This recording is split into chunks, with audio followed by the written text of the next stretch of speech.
বাংলাদেশের চাঁপাইনবাবগঞ্জ সীমান্তে বিজিবি এবং বিএসএফ এর যে উত্তেজনা, এই উত্তেজনাকে কেন্দ্র করে দেখবেন আমাদের জেনজি যুবক সমাজ, তরুণ সমাজ ফেসবুক, ইউটিউব, টুইটার, টিকটকে ট্রল করতেছে, ভারতের মানুষদেরকে নিয়ে ট্রল করতেছে। তাদের দাবি অনুযায়ী বাংলাদেশের মানুষ সাহসী, তাদের দাবি অনুযায়ী বাংলাদেশের মানুষ বীর পুরুষ, আর ভারতের মানুষ ভীরু কাপুরুষ তাদের দাবি অনুযায়ী। আমি তাদেরকে উদ্দেশ্য করে বলতে চাই, আমি বাংলাদেশের যুবক সমাজকে উদ্দেশ্য করে বলতে চাই, যদি তোমরা দাবি করো যে তোমরা সাহসী, যদি তোমাদের বুকে দম থাকে যে তোমরা সাহসী, তাহলে দেখো তোমাদের পার্শ্ববর্তী দেশ ভ্রান্ত হওয়ার পরও তার হিন্দুত্ববাদকে রাষ্ট্রে প্রতিষ্ঠিত করে কট্টরভাবে, বেপরোয়াভাবে হিন্দুত্ববাদের প্রচার সারা পৃথিবীতে করছে, তার দেশে করছে।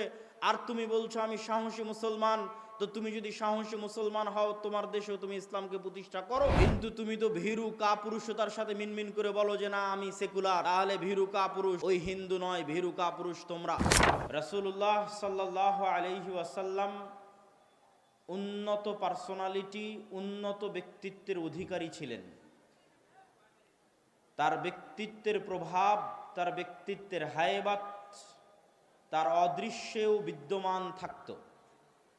ওমর ইবনুল খাত্তাব রাদিয়াল্লাহু তাআলা আনহু এক মহান ব্যক্তিত্বের অধিকারী মুসলিম নেতা ছিলেন।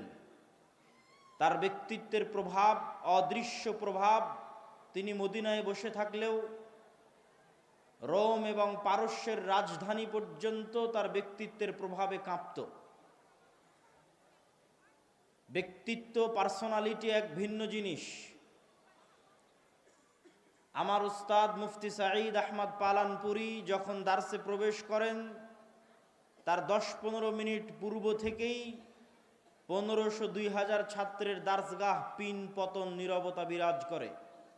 এর নাম ব্যক্তিত্ব, এর নাম পার্সোনালিটি, এরই আরবি নাম হচ্ছে শাখসিয়াহ। রাসূলুল্লাহ সাল্লাল্লাহু আলাইহি ওয়াসাল্লাম এবং তার সাহাবীগণ তাদের ব্যক্তিত্বকে গঠন করেছেন ন্যায় পরায়ণতার ভিত্তিতে, সত্যবাদিতার ভিত্তিতে, পারস্পরিক সহযোগিতার ভিত্তিতে। রাসূলুল্লাহ সাল্লাল্লাহু আলাইহি ওয়াসাল্লামের ব্যক্তিত্ব যেমন ছিল, হুবহু তার অনুকরণীয় ব্যক্তিত্ব ছিল আবু বকর রাদিয়াল্লাহু তাআলা আনহুর, যার উদাহরণ অসংখ্য ঘটনা এবং অসংখ্য হাদিসে বিদ্যমান আছে। কিন্তু দুঃখজনক হলেও সত্য যে আজকে মুসলিম উম্মাহ ব্যক্তিত্বের দিক থেকে, চারিত্রিক দিক থেকে সর্বনিম্ন স্তরে অবস্থান করছে। এই চারিত্রিক ব্যক্তিত্ব বলে আমি অবৈধ সম্পর্ক, জেনা, ব্যভিচার, বেহায়াপনা, বেলেল্লাপনাকে বুঝাচ্ছি না।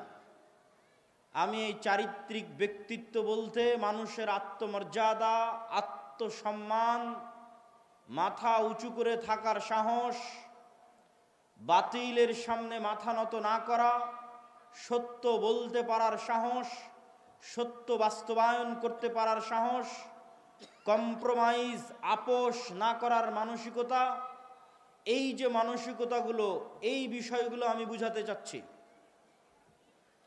এই বিষয়গুলো বুঝাতে গিয়ে আমি কিছু উদাহরণ, কিছু হাদিস এবং কিছু আয়াত আপনাদের সামনে তুলে ধরব। সম্মানিত উপস্থিতি, আজকের বিশ্বে আপনি যদি ইহুদিদের দিকে তাকান, হিন্দুদের দিকে তাকান, তাহলে তারা তাদের নিজ নিজ দিনের উপর, ভ্রান্ত দিনের উপর কট্টর, কোনো প্রকার কম্প্রোমাইজ, কোনো প্রকার আপোষের ধার তারা ধারে না। বাশার আল আসাদ যখন সিরিয়া ছেড়ে দিয়ে পালিয়েছে, তখন ইসরায়েল অন্তত 500-র অধিক জায়গায় সিরিয়াতে বোমা হামলা করেছে। না আমেরিকাকে জিজ্ঞেস করার প্রয়োজন মনে করেছে, না জাতিসংঘকে জিজ্ঞেস করার প্রয়োজন মনে করেছে।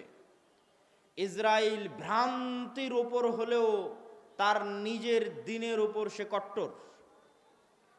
আমি লন্ডনে ইহুদি পাড়ায় দেখেছি 90% অধিক ইহুদির মুখে দাঁড়িয়ে আছে।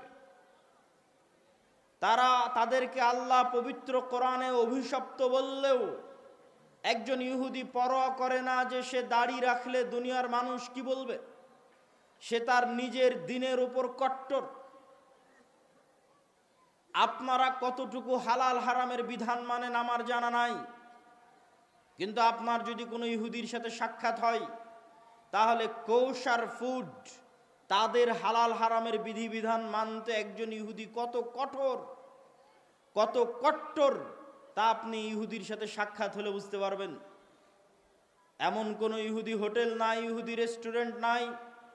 বহির্বিশ্বে যে কাউকে ফোন করে জিজ্ঞেস করতে পারেন যে ইহুদি রেস্টুরেন্ট, হোটেল, ছোট পেঁয়াজির দোকানও যদি হয়, ছোটখাটো গ্রামের রেস্টুরেন্টও যদি হয় ধুলাউড়ি হাটের, তো প্রত্যেকটা হোটেল রেস্টুরেন্টে একজন করে মৌলানা, হুজুর, পাদ্রী, ইহুদি রাবাই নিয়োগ দেওয়া আছে। ওই ইহুদি রাবাইয়ের কোনো কাজ নাই।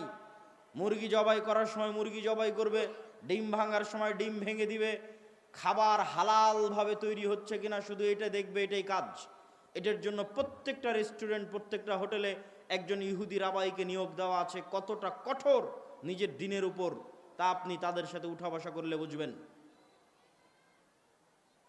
শুধু তাই নয়, পার্শ্ববর্তী দেশ ভারতের উদাহরণ নেন। 1947 সালে ভারত প্রতিষ্ঠিত হয়েছিল সেকুলারিজমের ওপর। জওহরলাল নেহরু, গান্ধী, মাওলানা আবুল কালাম আজাদ ধর্মনিরপেক্ষ মতবাদের উপর ভারতকে প্রতিষ্ঠা করেছিলেন। আর 1947-এ পাকিস্তান, বাংলাদেশ প্রতিষ্ঠা হয়েছিল ইসলামের নামে মুসলমানদের জন্য।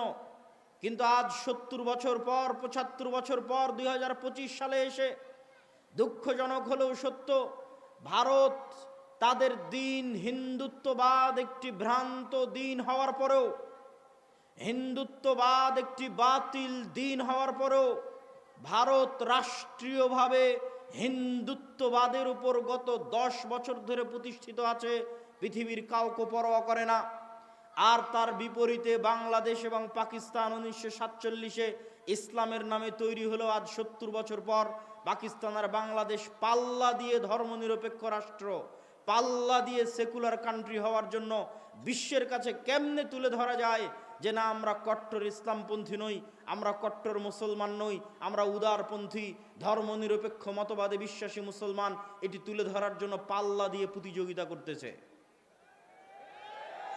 সম্মানিত উপস্থিতি, গত কয়েকদিন আগে আপনারা দেখেছেন যে বাংলাদেশের চাঁপাইনবাবগঞ্জ সীমান্তে বিজিবি এবং বিএসএফ এর যে উত্তেজনা, এই উত্তেজনাকে কেন্দ্র করে দেখবেন আমাদের জেনজি যুবক সমাজ, তরুণ সমাজ ফেসবুক, ইউটিউব, টুইটার, টিকটকে ট্রল করতেছে, ভারতের মানুষদেরকে নিয়ে ট্রল করতেছে। তাদের দাবি অনুযায়ী বাংলাদেশের মানুষ সাহসী, তাদের দাবি অনুযায়ী বাংলাদেশের মানুষ বীর পুরুষ, আর ভারতের মানুষ ভীরু কাপুরুষ তাদের দাবি অনুযায়ী।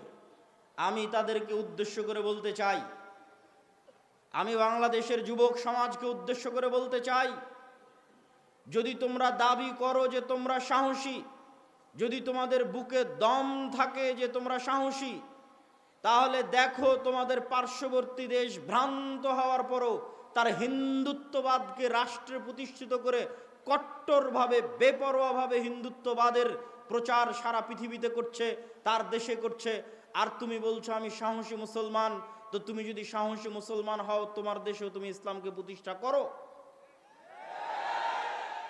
কিন্তু তুমি তো ভীরু কাপুরুষতার সাথে মিনমিন করে বলো যে না আমি সেকুলার, তাহলে ভীরু কাপুরুষ ওই হিন্দু নয়, ভীরু কাপুরুষ তোমরা, ভীরু কাপুরুষ আমরা।